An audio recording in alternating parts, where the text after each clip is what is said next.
प्रकाशोऽर्कस्य तोयस्य शैत्यमग्नेर्यथोष्णता स्वभावः सच्चिदानन्द नित्यनिर्मलतात्मनः. Another brilliant example, right? So every object in the world has some inherent nature. We can call it as dharma, means that is another definition of dharma. For example, if you take a sugar crystal, what is the inherent nature? Sweetness, right? If that sweetness is not there, it is not sugar. So if there is a fire, it has to give us heat. If there is a sun, it has to give us light, because you cannot imagine a dark sun. Of course, the clouds can cover the sun, but as long as the sun is there, the presence of the sun itself is detected because of the light. So every object in the world has its essential nature, and you identify an object through that nature. So in this particular example, Shankaracharya calls out a few objects and say that this is the essential nature of the object. And in that way, if you understand what exactly is the essential nature of Atma, that is what is being discussed. So what is the essential nature of Atma? And that is explained through a set of brilliant examples. Arkaha here means, anybody? Arka? Sun? Yes. Arka, Aditya, Divakara, Bhaskara, all these are synonyms of sun. So Arka is sun.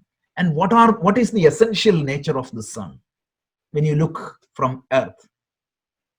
Light, right? Sun gives us the light. This is the first lesson we study in the science class in the second grade or third grade when we were kid. So sun, the essential characteristics of sun, Arka, is light. Toyam, so the water, what exactly is the nature of the water? Coolness, Shankaracharya tells. So the water is cold by default. Of course, means when you heat, means that is not the intrinsic, or means it's a borrowed property of the water. Because what happens if you heat the water, right? What happens after some time? The heatness will go. So it is not the essential property of the water. The essential property of the water is coolness, or wetness, even we can say, a different example. So just like brilliance or the brightness or the light is the nature of the sun, the coolness is the nature of water. And means for fire, what is the essential nature he is calling out? Heat. So the means, you know, that means fire has heat. So like that, what exactly is that essential nature of the Atma? Essential nature of the Atma means that by which you can recognize Atma. Shankaracharya calls it as Satchidananda Nityam. So what happens? Existence, consciousness, fullness, Sat Chit Ananda, so Bhava Satchidananda. So the essential, so Bhava means the essential nature. Essential nature of the Atma is existence, consciousness, and fullness, or the contentment. And what exactly is the Nitya and Nirmala? It is changeless and it is purity. So let's talk about this a little bit further, right? So we saw that every object in the world, everything in the world has its own essential nature. Just like that, the sun has light, the water has coolness, and fire has heat. Like that, what exactly is the essential nature of Atma? What is that makes Atma the Atma? So that's the question, right? So what means here Shankaracharya defines it. The nature of the Atma is Sat Chit Ananda. You might have heard this term a lot, Satchidananda. Always means sometimes when we qualify the Atma as Satchidananda Atma, because Atma is a very, very means context sensitive word in Sanskrit. People use the Atma for body sometimes. Sometimes people use the word Atma for mind. And sometimes people means even for subtle body, people use Atma. And sometimes people use the Atma for Jivatma, and sometimes they use for the Paramatma. But here, whatever we are using is for Paramatma, and that Paramatma, so that is why we always qualify that as Satchidananda Atma. Let's try to understand what is Satchidananda. Anybody knows what is Satchidananda? When you say that Atma is Satchidananda, what does that mean? Bliss, such existence, bliss. What is Point. Chit? What is Sat? Sat is existence, Chit is consciousness, Okay. and Ananda is blissfulness. Okay. So yes, it can means yes, loosely translated, definitely yes. So we'll talk about that one by one. What is existence? What is the definition of existence? Anybody? Just think through, think loud. Ratnagarji, what is your understanding of existence? Of existence, you mean? Yeah, what is existence? Existence is the entire nature, right? In broadly speaking. Yeah, no, I think let's talk about that, right? So when I say that this pen exists, or this phone exists, or this wallet exists, what does that mean? Being there. Yes, the being, right? It's a state, right? Something is available in a state. It could be a temporary existence, it could be a permanent existence. Means when I say something exists, that means that at a time t, right, it could be present or it could be past. I say that it's in the past. Means even in the grammar, we have a particular character, means type of concepts called the noun called, means the verb is called stative verb. It indicates the state. So the isness was an object. That is what the stative verb is. So when I say that a phone exists at this point of time, means something is there. So now the question is, what exactly make this phone existent? Think through this, think through this. So if I take a pot, right? If it means I'm taking a simple example, because if I take the phone, the number of constituents are very high. So let me go to a simple example. If I take a clay pot or a golden ornament, if I take a chain, golden chain, you know that it exists because you can touch it, you can feel it. At this point of time, you know that it exists. Clear? Because the reason I wanted to deep dive a little bit into this is, when you study Vedanta, it cannot be abstract. You need to understand what exactly it is. So this gold chain, when you say that it exists at a time t, right now it is 8:50, 8:50 on 13th of August 2020, it exists. It is available for my perception. It is available for my inference. I can touch it. It is tangible existence. What does that mean? Like, what exactly provide the existence for this golden chain or this clay pot? It may not exist in future. That is true, but what I'm saying is that, let's say that what gives the existence, because if you take a pot, it has a shape, right? It has a particular circular shape. What exactly give that made that pot the pot? The consciousness. For the pot, means of course, The absolute sense, it is there, but can I say that Only the subtle body is not there to it. Yeah, but let's forget about all the theory, right? So there is a clay pot. Can I say that if the clay is not there, do you think the pot exists? No. So on a high level, can I say that the clay provide the existence for the pot? Yes. Substance. Yeah. Yeah, exactly. So the golden chain, can I say that the gold gives the existence to the golden chain? Is that a fair statement? Sure. Now the question is what? The pot is existing because of clay. Now, what gives existence to this clay? Before that, before going there, we can say that the pots will come and go, but the clay will remain, right? Before the creation of the pot, the clay was there, and the pot exists in clay. And finally, what happens? The pot goes back to clay. And if I see a wave in the ocean, I can say that the wave exists right now, but the wave exists because of water. Before the existence of the wave, the water was there. And after the destruction of the wave, water will be there. If you take the water component completely away, there is no existence for the wave. If I take the clay completely away from the pot, there is no existence for the pot. And if I take the gold completely away from the golden chain, there is no existence for the gold. Isn't it? You're with me, right? Yes. There is no question, because this is very important. We are going a step-by-step analysis. Now let's take the pot. So the clay gives existence to the pot. But is the clay dependent upon something else for its existence? Is the water depend something else for its existence? Is the gold depend something else for its existence? Yes. Yeah.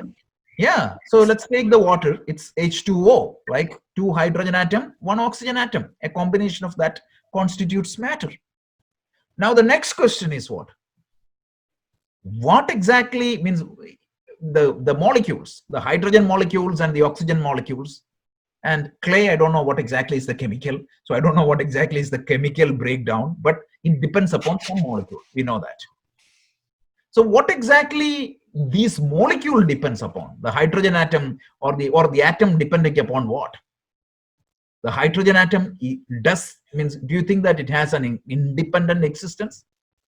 Hydrogen atom, yes, it has an independent existence. But it depends upon something else, right? It is depending upon the electrons, protons, and neutrons. If that is not there, the atom do not have any existence. It has a dependent existence, but it do not have an independent existence. Now, if you think that it is the electron, protons, and neutrons is the fundamental particles, no. We know that subatomic particles are there. The quarks and all these subatomic particles are there. Now, if you go back, it has to touch something, right? What exactly is the fundamental building block by which everything else is created or everything else is filled? And that is called the absolute existence. And here we are saying is that is the nature of the Atma. Everything in the universe, whether it is sun and the plant and the animal or the everything, whether it is inert or conscious, everything in the universe has to dependent upon something fundamental for its existence. What exactly is that uncaused cause? Because every cause has some cause. Means I told, right? The clay, the pot has clay as its cause. The clay has something else as its cause. Something else has molecules as its cause. Molecule has atoms as its cause. Atoms has subatomic particle as its cause. You go down, it has to touch something in the beginning. And that something, right? If you trace back to the root origin, and that is what is known as Atma or the Brahman or everything.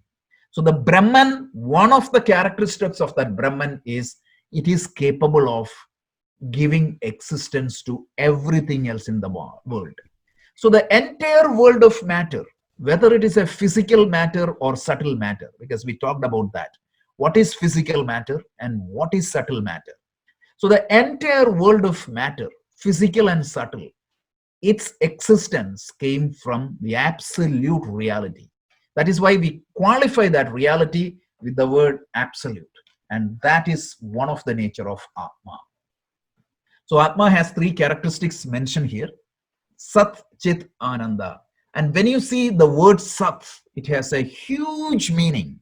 So when you look at that lens with the universe, every object in the world, right? Just open your eyes and see the shirt you wear, the phone you carry, the wallet is in your pocket, the paper you used to write, the computer screen in front of you, everything, including sunlight, including the light coming out of a bulb, everything, right? The sun and the moon and the stars, the plant, animal and the human, the everything, the waters, the fire, the air, space, everything comes out of that Atma. So there is nothing. So there is nothing in the world that is not covered or that is not filled or that is not supported by this Atma. And that is why the Atma is called all-pervasive, right? Everything, wherever there is an existence, the Atma gives the support. And that is why we call the Ishavasya Upanishad, the first mantra of the Upanishad, we call it as Ishavasyamidam Sarvam. The entire world is pervaded by this Ishvara. Vishnu Sahasranama, the second name of the Lord is Vishnu. Vishnu means Vyapaneti iti Vishnu, that which perverts everywhere. Remember how he perverts. It's not that Vishnu's hand and legs stretch in the entire world. That is symbolic. It just tells us that the entire universe, every manifestation in the universe is filled with Lord. If that absolute reality is not there, that does not exist in the world. So this is very big. Just contemplate upon this. This is such an important idea. So this is what the Sat aspect of the Ishvara. And one of the things I talked about this when we were covering the Bhagavad Gita chapter 7. The Ishvara is known as Vasudeva. You know why he is called as Vasudeva? What is the most common interpretation of Vasudeva? Son of Vasudeva? Yeah, son of Vasudeva. That is the common interpretation. But that has contradiction. Of course, that is true. But it's limited to Mr. Krishna. Correct? Mahavishnu is not the son of Vasudeva. And absolute reality is not the son of Vasudeva.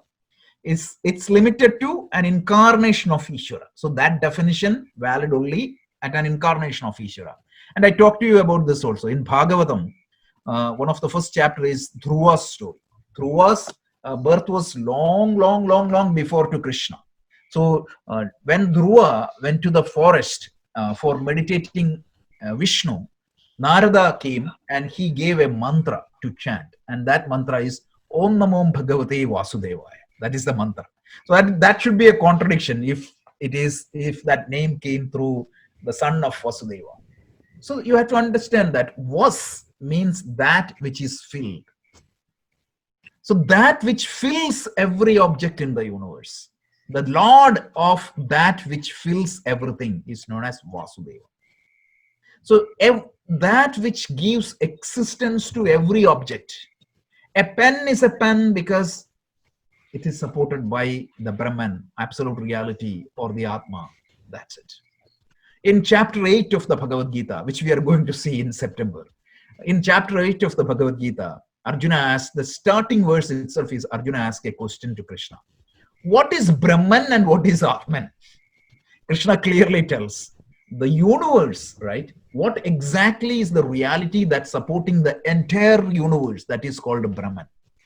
What exactly is the reality supporting an individual is called Atman? And essentially, this Brahman and the Atman are the same. This is the opening of the 8th chapter because a lot of people get confused. So you have to understand that the Atma, your essential nature, which is of the nature of Sat, Chit, Ananda. And the first thing is Sat, which gives existence to everything else in the universe. So this is what is the first definition. So let's go to the second definition, which is known as consciousness. Because the existence do not make an object alive.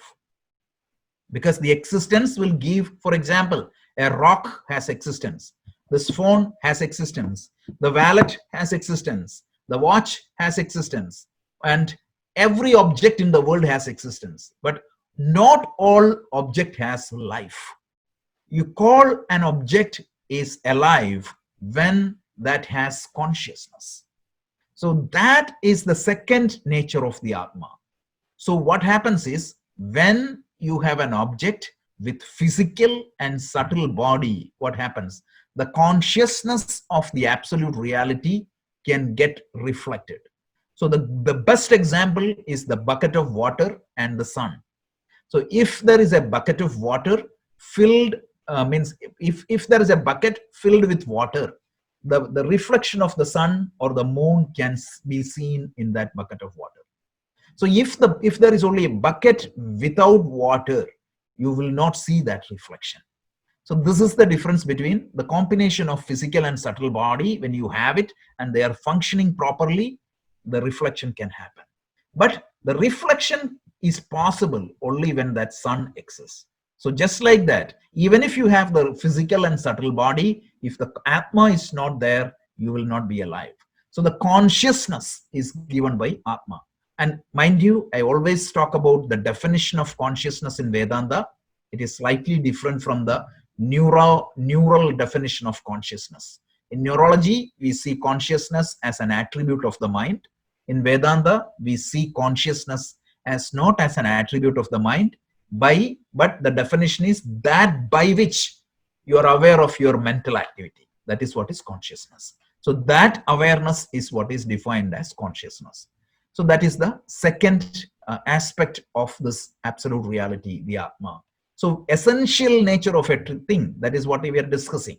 So we saw different example of the essential nature of different object. We saw that Prakasha is the essential nature of sun, like coolness is the essential nature of water.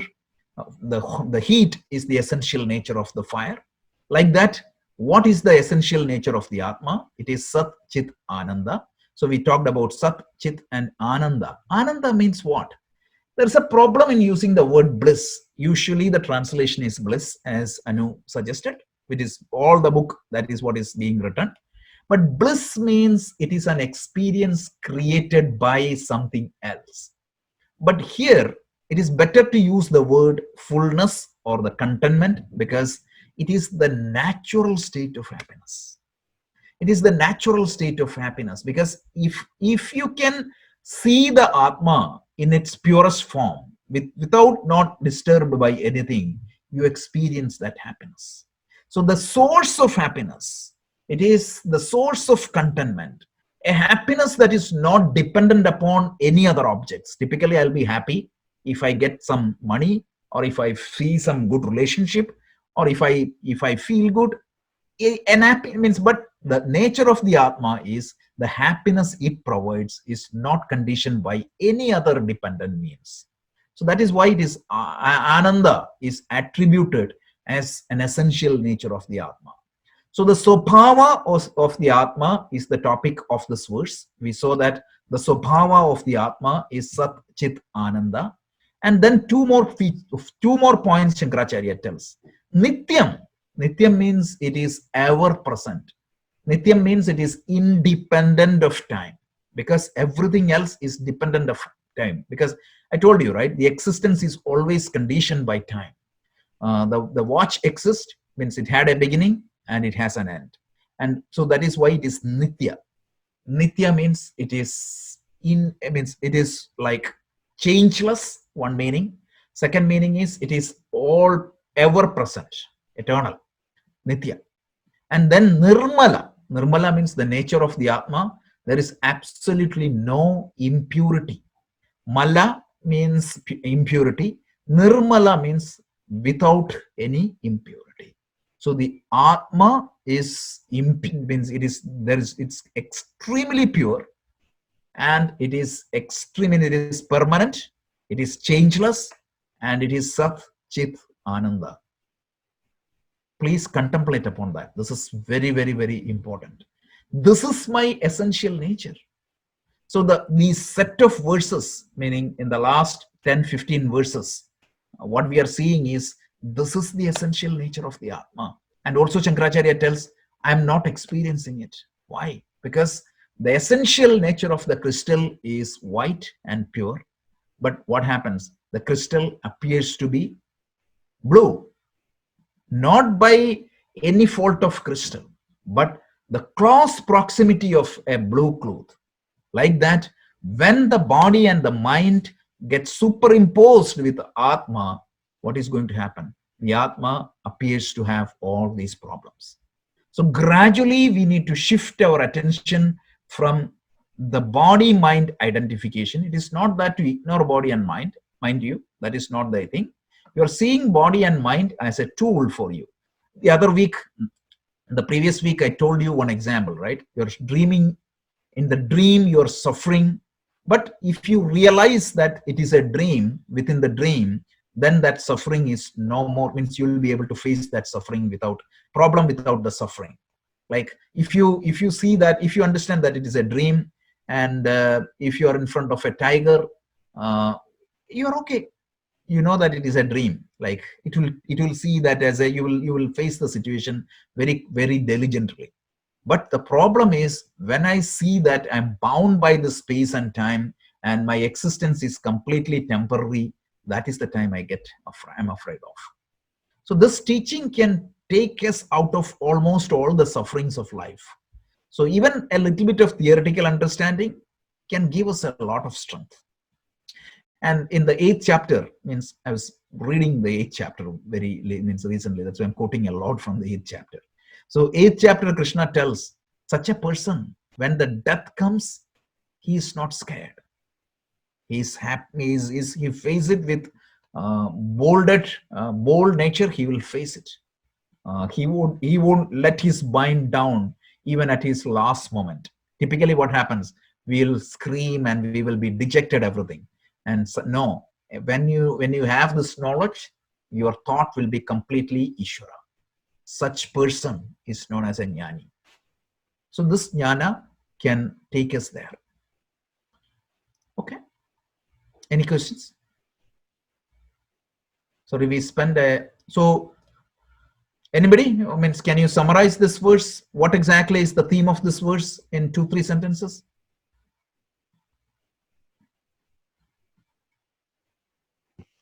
It is basically giving the nature of the Atman, and it is giving the analogy of sun's nature, water's nature, and fire's nature as a beautiful analogy, and then it is in the nature of Atman. Excellent. Excellent. And what is the nature of the Atman? Just like light is the nature of the sun, heat is the nature of the fire, coolness is the nature of the water. Like that, what exactly is the essential nature of the Atma? Atman is Nitya, always existent. It is always there, irrespective of him. And it is Nirmala. Yep. And Sat Chit Ananda.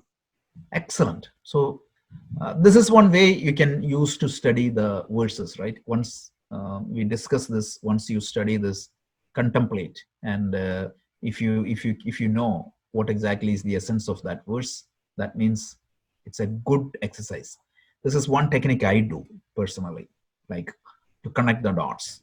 So this itself is a very powerful meditation by itself, because somebody was asking me how to study the scripture and not lose it. The other day, somebody called me up and said, like, we study the Gita, when attending the class, it seems to be good, but over a period of time, you cannot retain it. So this is a means to retain it. Okay. So let's go to the next verse. Okay. So Anu, would you please chant? Atmanas Satchidamshascha Buddhe Vrittiriti Tvayam Sanyojya cha vivekena Janamiti pravartate. Yep. So we already talked about this idea. It's a kind of a repetition. What happens is Shankaracharya explains again the apparent contradiction here, right? So when the Atma is Satchidananda, actually means when the Atma's nature is existence and consciousness, when the Atma's nature is all-pervading, when the Atma's nature is Nitya and Nirmala, purest of the pure, right? And it is no change happening. It is eternal. It provides existence. It is not dependent upon anything. It is of extreme contentment, and it is of the nature of consciousness. So I am told that this is your nature. Now, when I go and look at a mirror, What is my experience? Spatially limited, time-wise limited, money-wise always limited, happiness always limited, everything is limited, relationship-wise limited, everything is limited or not sufficient. And what is the definition? It says that you have your infinite reservoir of happiness. And the fellow doesn't know even what is the meaning of happiness. That is the contradiction. Why?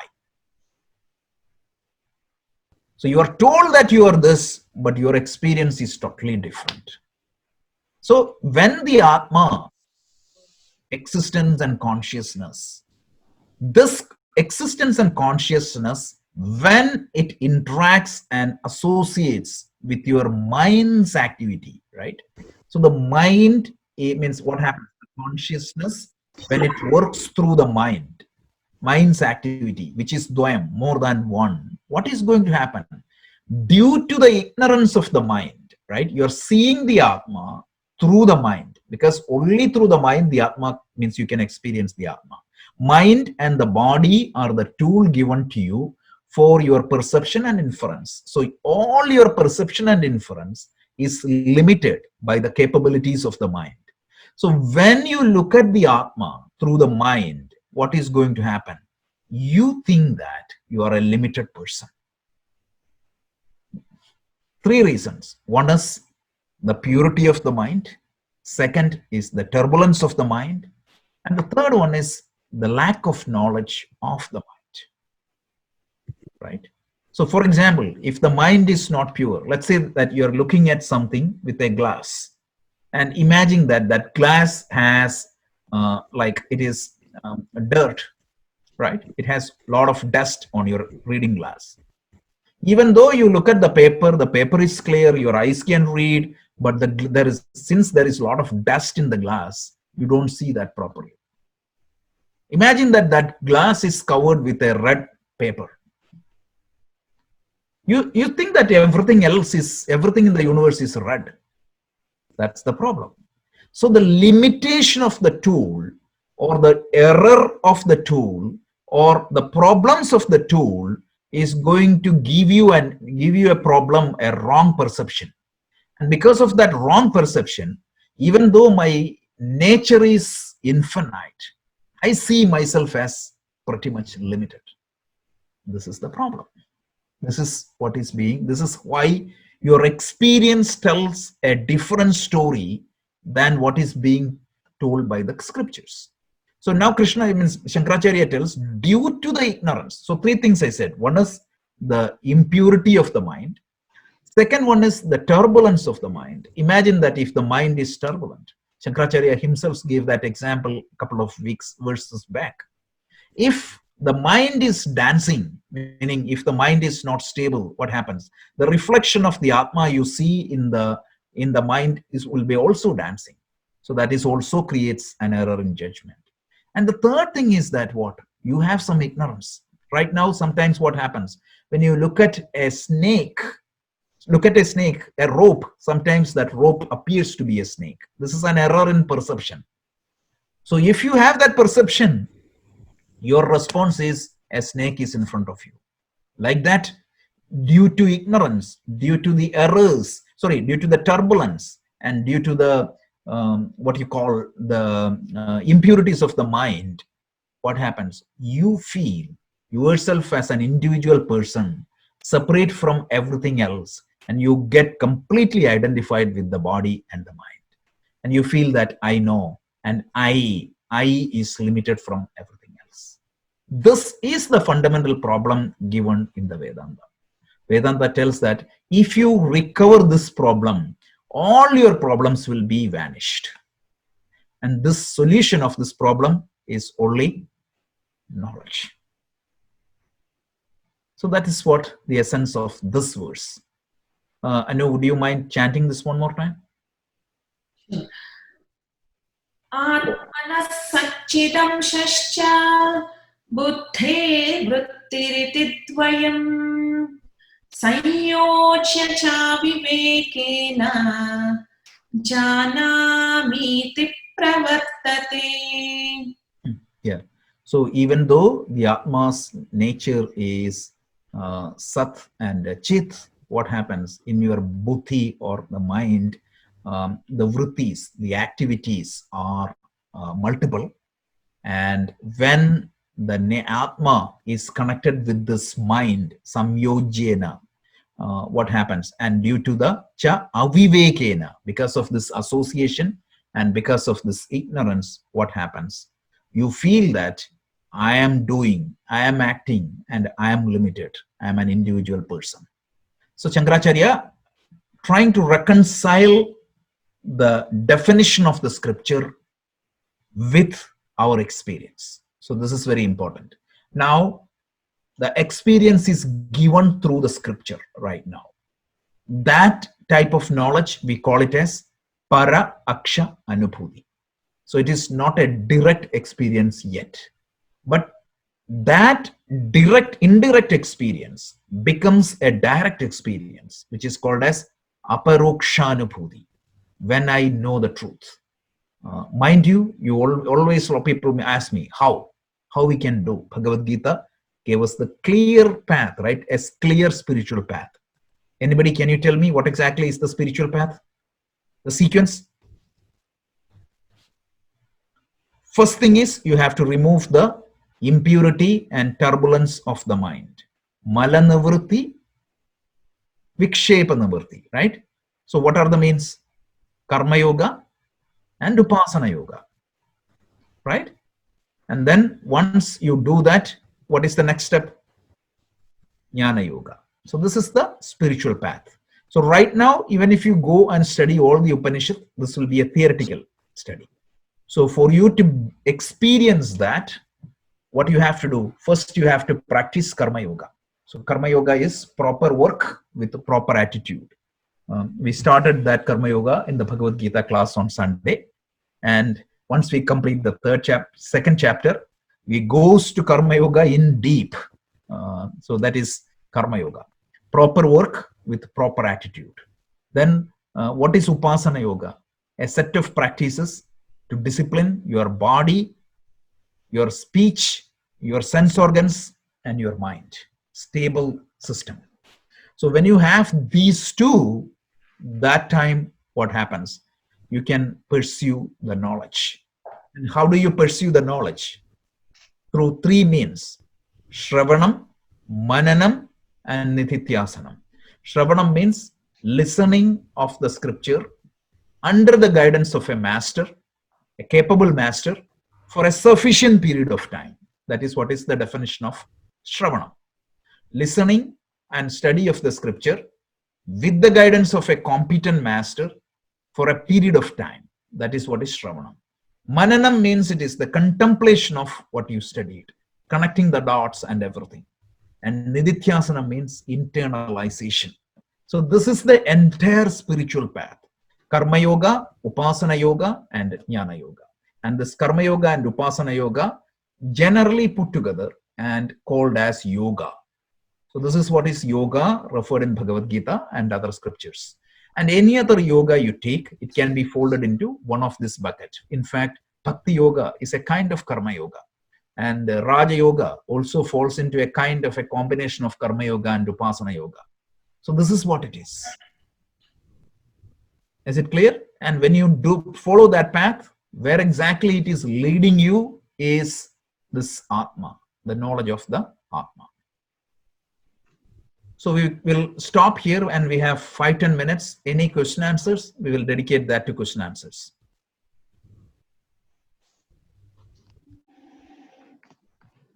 Because we don't have time to cover one course, so we'll have any question answers.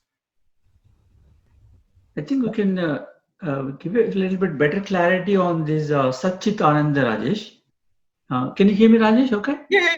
Vijay, I can hear. So on the by doing this regression analysis, dependent reality and independent reality, right?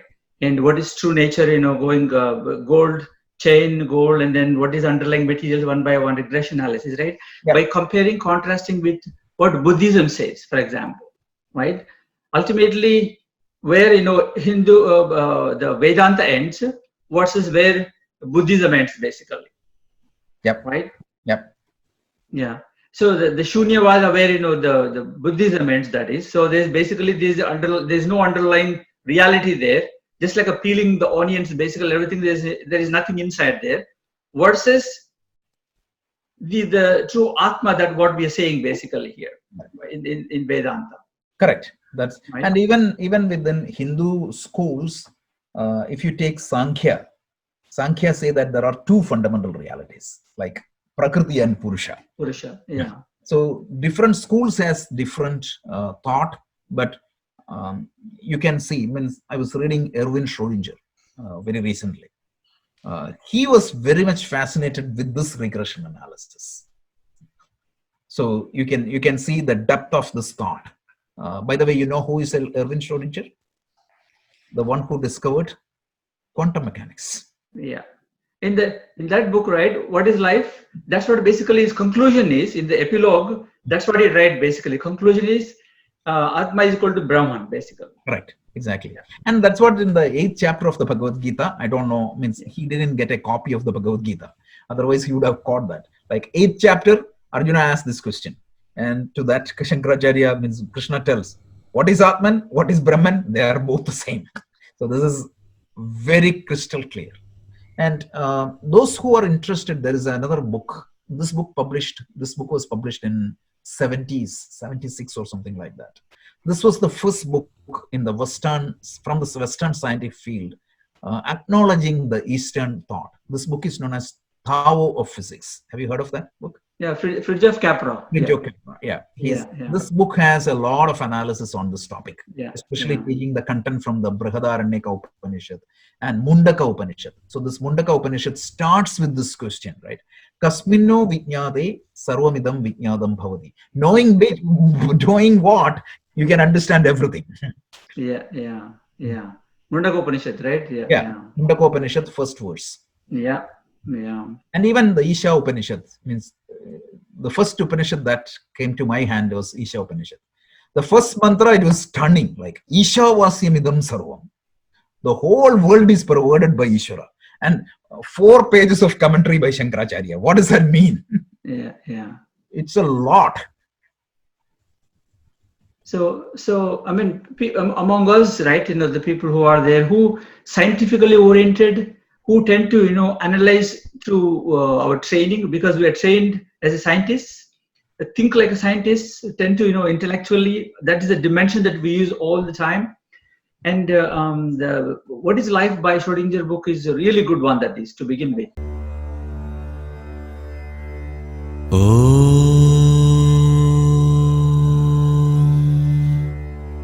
Purnamada Purnamidam Purnat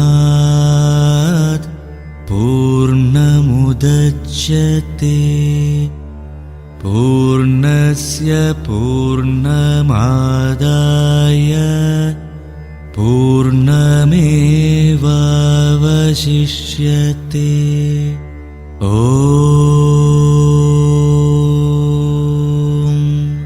Shanti, Shanti, Shanti.